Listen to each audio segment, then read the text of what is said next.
How is Abu Dhabi changing, and why is it such an attractive destination to build retail centres?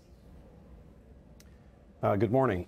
Well, we looked very hard at that whole region as a very, very significant U.S. developer. I think today we're the largest private developer here in the United States, based in New York.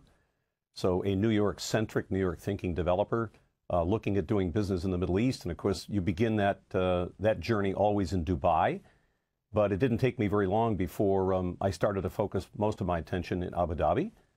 And because I sort of compare Abu Dhabi and Dubai, the comparison I draw here in the U.S. is like New York and Boston. So New York with 60 million visitors, Boston with 15 million, and Dubai now with pushing 20 million visitors. And Abu Dhabi will be pushing very seriously on the 5 to 7.5 million visitor population. So it's become an incredibly interesting place to look at tourism and visitation. But in fact, it's the captive market, if you will, the people who live and work there that become the real heart of the business we expect to do. And you have to recognize that in that part of the world with weather conditions, that in fact people spend an average of more than 5 hours in a shopping center, and a shopping center experience with great food and beverage.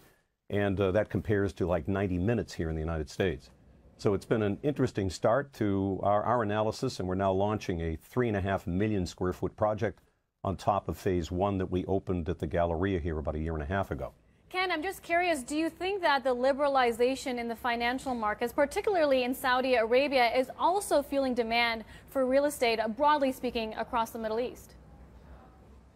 I think it's having something to do, I kind of compare the UAE, I call it the Switzerland of that part of the world. I'm always asked the question about how safe I feel.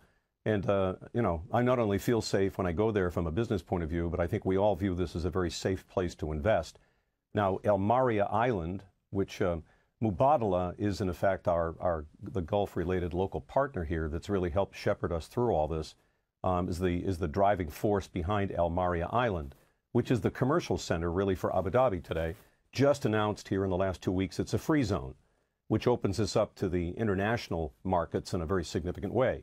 And you could see from some of the photographs, we've brought best-in-class practices to this. So the Altair family is our retail operating platform partner there. And we're bringing the second Bloomingdale's store into this project, and we're bringing the very first Macy's store outside the United States into this.